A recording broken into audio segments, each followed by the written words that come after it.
Tony? And then if you look over there. Rusty?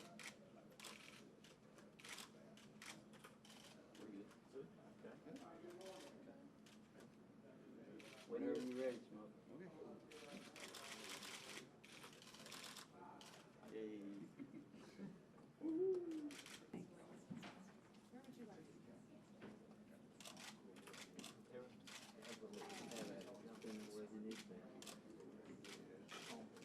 Right here, Smoke.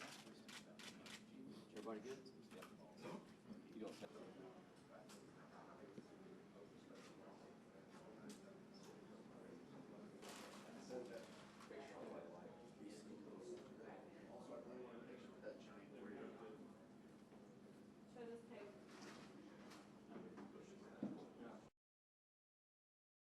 Unfortunately, I think they're actually losing money with this because I've ate most of the profits.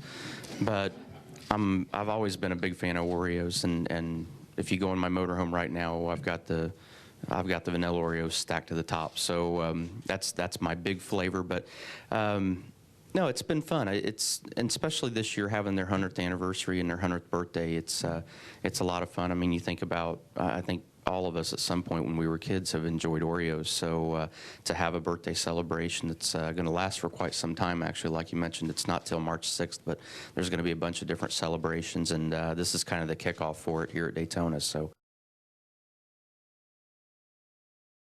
I can almost guarantee you that there's going to be a tandem style deal at the very end of the race. How long we can push depends on what kind of air temperature we have, and that's the biggest single variable, is how much air can we get in the radiator. So you know, it's hard to say right now. I mean, if that temperature goes up 10 degrees, it can take it from 2 laps to a lap, but I don't think guys can do it near as long as what they were before.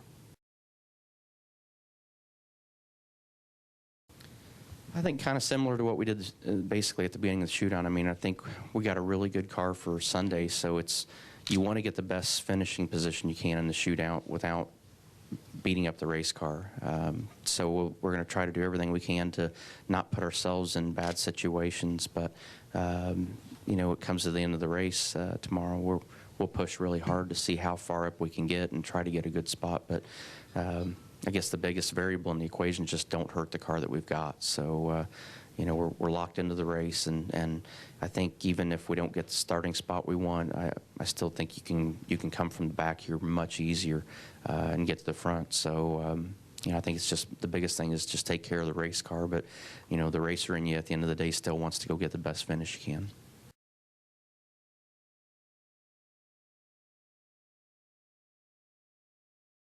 I think that's something every driver has to balance. You know, how hard do you want to race so that you're in a position to capitalize at the end? And I know I've been in that spot where I've been you know, really aggressive and had things go badly.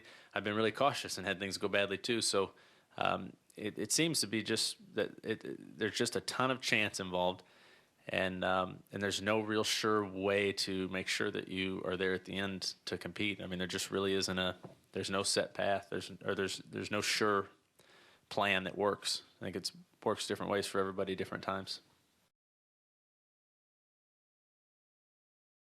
Those big victories are they're really special. You know, I mean, like my first win was huge. I mean, I'll never forget that moment.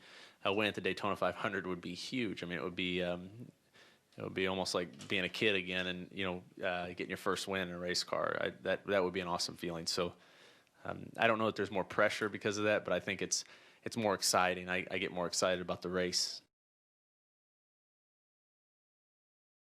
It feels like that this pole, you know, feels like that's you know, that shows or that proves that our whole team went back and we worked hard, and you know, people didn't complain and whine and make excuses. They got to work, and this is the best we've ever come to the Daytona 500 since I've been here, you know, for 7 years or so. So I'm really proud of it. You know,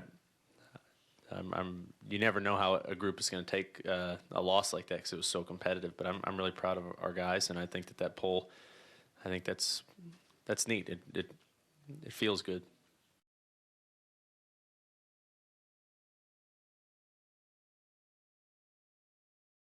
you feel like it can't get any better than this. You know, it's a pretty incredible emotion, and you know, I feel so lucky to have had that opportunity to experience it. It's just such a special moment.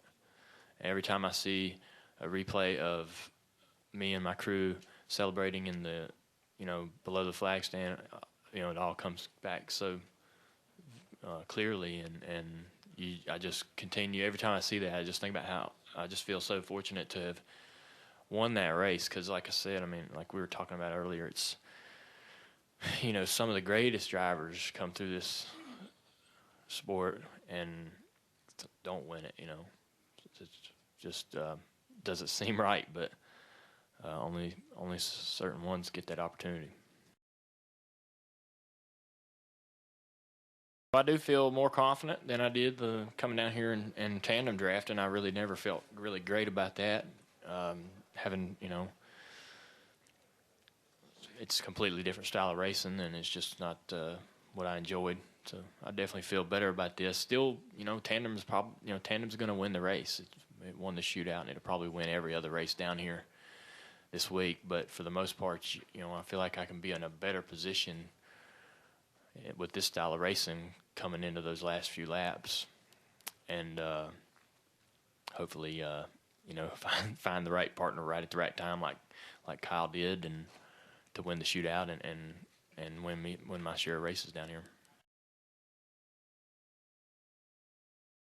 They've done a lot of work, you know, and I'm really surprised by how hard they went after it and how many changes they were willing to make. And they really just kind of opened the whole book and went after a lot of different aspects with the car to make the car respond and change, you know, make an effect on the style of racing. And from what I've seen so far, I mean, we are really pack racing pretty hard, more than we ever have with the new asphalt. The cars, you know, really can get on top of each other and stay there. Nobody's really chasing their cars around the racetrack at all. I mean, I'm not good at riding in the back because I've never made it back to the front at the right time, you know.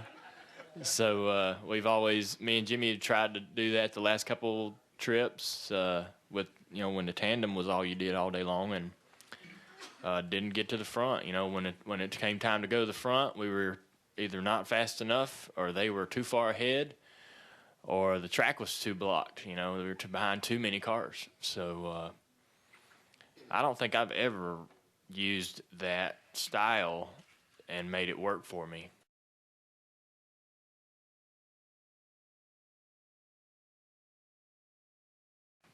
You know, there's so many circumstances out of the driver's control that lead to it. You know, your one decision doesn't, your ability and your decision doesn't create the win. You rely on the draft and what other people do within the draft. And if somebody chooses to work with you and give you that, you know, that push that gets you to the win, you're the hero. If they choose someone else, you know, you're the guy falling back down the back straightaway and comes around at 15th. So we don't have the control as individuals on the track like we do at other racetracks. It's more of a collective group out there kind of shuffling things around, and whoever's at the head of the line coming off of 4 in most cases wins.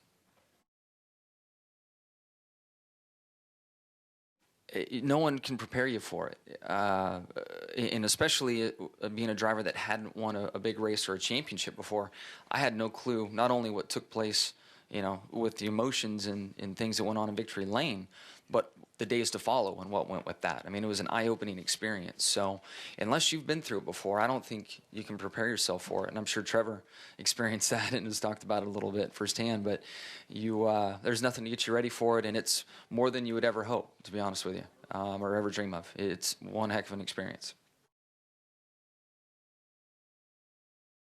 The tandem, you're going a lot faster. So there was that element of speed that was with you. It became more comfortable to tandem race when we were able to share spotters and move around on the radios. Now when you do it, 1, it's tough to keep the car cool. 2, you don't know what's really going on, and you're looking for a hand signal or really anything to try to know what's ahead. But from a sensation standpoint, it's really the speed. And then we have to be so far out right now to cool as the pusher that you feel like the guy you're pushing could get turned around at any moment. So those are the two sensations and concerns that you have. I feel like things are going to calm down versus what we saw in the shootout as we get into the week. The shootout was without any points on the line, and everybody's so charged up. I think, everybody was willing to take chances, and a lot of them. In the 500, there will be some issues and things like that will pop up probably early and midway through the race, but I think everybody will be relatively well behaved, and we'll get to the end and then really put on a show for everybody.